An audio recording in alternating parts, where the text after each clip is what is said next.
Это микроволновка Samsung. Вот смотрите, они не стали людей мучить вот этими шлейфами, которые постоянно окисляются и пропадают. А вот прямо проводочками так все проварили, все прекрасно. Кнопки не какие-то там вот эти вот, которые через полгода вылетают и приходится покупать новую микроволновку. А натуральные кнопочки. Нажимаешь, все работает.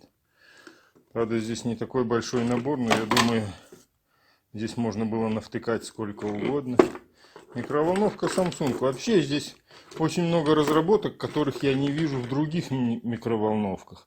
Там вообще нет слюдяного экрана, как оказывается.